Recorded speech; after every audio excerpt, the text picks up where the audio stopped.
Hello class 9. Today we will start with the second topic of chapter 3 laws of motion, that is chapter 3b. We will study the first law of motion. The entire first law we will study. Okay.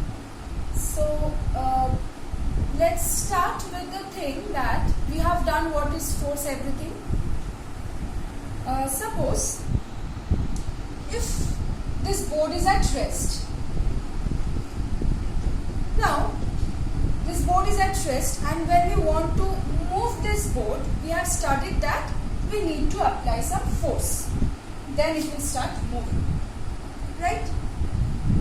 So when a body is at rest, until you apply some force, it will continue to be in the state of rest. Obvious? Again, just think that, say a ball is rolling on the floor.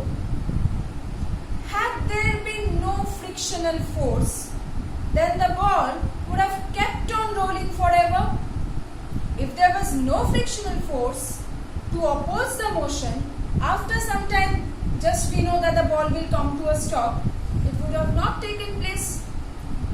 That means, if a body is in a state of motion, it will continue to be in the state of motion with the same speed and in the same direction. That is, we call it uniform motion, unless some force is applied.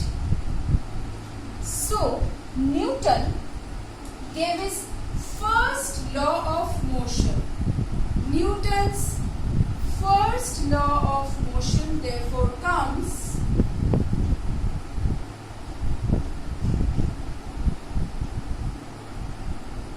what is the statement?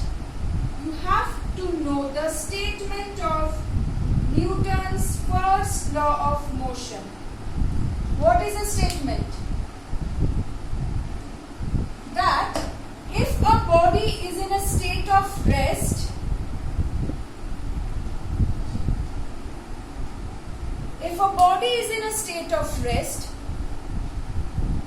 or if it is in a state of motion in the same speed, moving in the same speed and in the same direction, that is basically uniform motion, it will tend to remain in the same state of rest or of uniform motion unless and until compelled by some external agent. What is that external agent? Force. Unless and until compelled by some external agent, that is the force, to change its state of rest or of motion. Got it? So we have to know the statement from Newton's first law of motion. Okay. Now from Newton's first law of motion, we actually have got the concepts of the definition of inertia and the definition of force. We get the definitions of inertia and force. Force, not the measurement of force. We get the concept or the definition of force as well as inertia from Newton's first law of motion. What is inertia? This tendency of a body, the tendency of a body or the property of a body to be in the same state. That is, if it is in a state of rest or if it is in a state of uniform motion, it will try to remain in that state.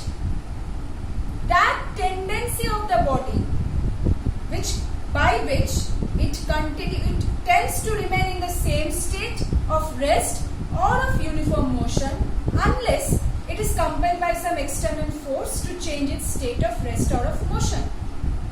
That tendency of the body is the inertia of a body. Inertia, okay? And we also get the definition of force from the statement. See? Just see the statement of the Newton's first law of motion is given in your book. you get another concept. That the concept is the external agent.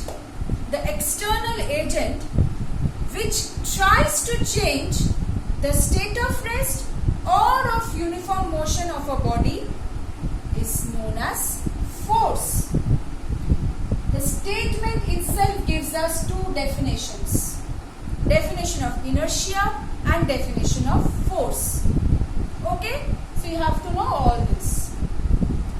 Next is, inertia is of two types. You can have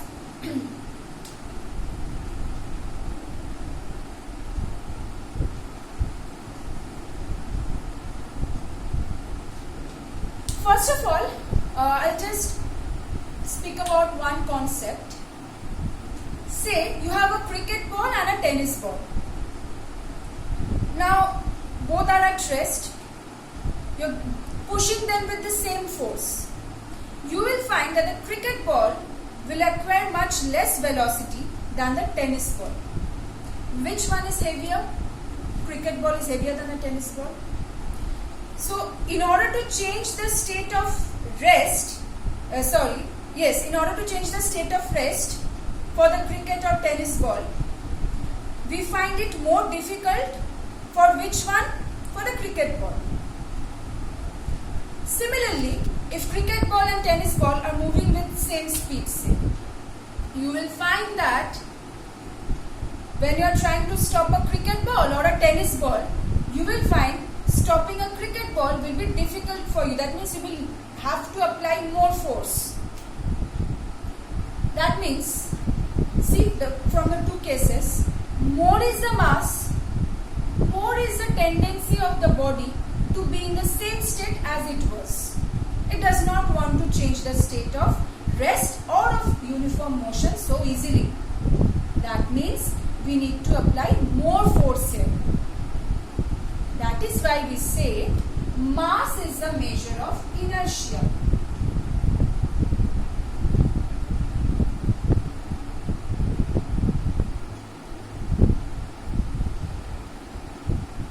More is the mass, more is the inertia. Okay? So now let's come to inertia is of two types. Inertia of rest. That means a tendency of a body which is at rest to be in the state of rest. It will be the inertia of rest, right? Unless it is compelled by some external force to change its state of rest. And inertia of motion. What is that? Simple. The tendency of a body which is moving, that is, it is covering a uniform motion.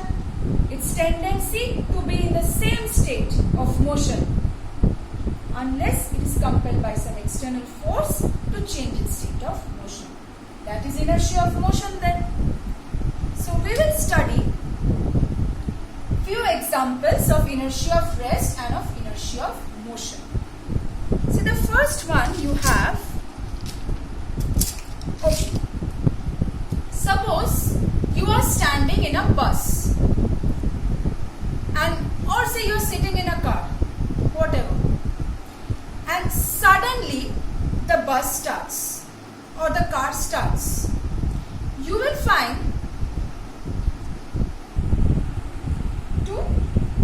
when suddenly the car or bus starts, you will find that you are leaning backwards. Why? Why is it so? Because as soon as you were initially in the state of rest, now when you are standing in a bus or you are sitting in a car, your feet is touching the surface of the bus or car. Now when it starts suddenly, the foot which is in contact with the bus or car, that will automatically gain the motion along with the bus or car. But the upper part of your body, what will it try to do? It will try to stay in the same state of rest. What is it called? Inertia of rest.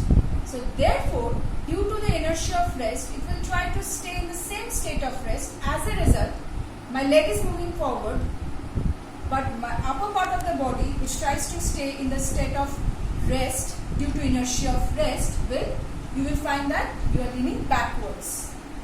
It's moving, so obviously you will feel that you are leaning backwards, right? Okay. See another one. When a hanging carpet is beaten with a stick, the dust particles start falling out of it. Same case. When you are beating a carpet with a stick, the carpet comes in contact with the stick and it will automatically gain the motion and it will move forward. But what about the dust particles? It will come. You are not. That means the dust particles, due to its inertia of rest, will try to be in the state of rest. As a result, what will they do? They will not lean forward along with the carpet, but they will not float in it. Obviously, you know that due to gravity, they will fall down. That's it. Obviously, it's not that they will stay like this. That's very obvious. So, due to that, they will fall down. Okay. Okay. So, let's see other examples. Same thing. See the third one. On shaking a tree, the branches of a tree, the fruits fall down. Same reason. You are shaking the branches of a tree. The fruits, due to the inertia of rest, they will not try to be in the same motion in which the branches are being shaken. So then what will happen to them? If they are not moving forward with the tree, so if they are retaining due to the inertia of rest, what will happen then? Ultimately, they will fall down. And why will they fall down? This you know, because due to the force of gravity. Let's see another one. Okay. Suppose you have, say, a glass and you have a cardboard placed over it and a coin.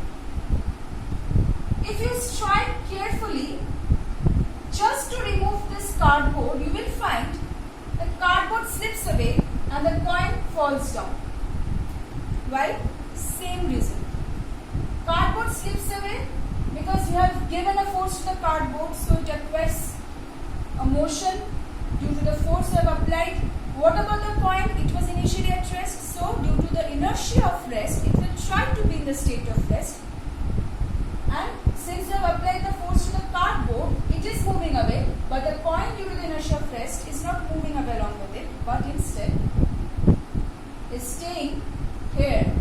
And obviously, when the cardboard slips away, it cannot stay here like this. Due to gravity, it will fall down. Okay. The similar examples. Okay. Now suppose you are moving, you are sitting in a car or bus.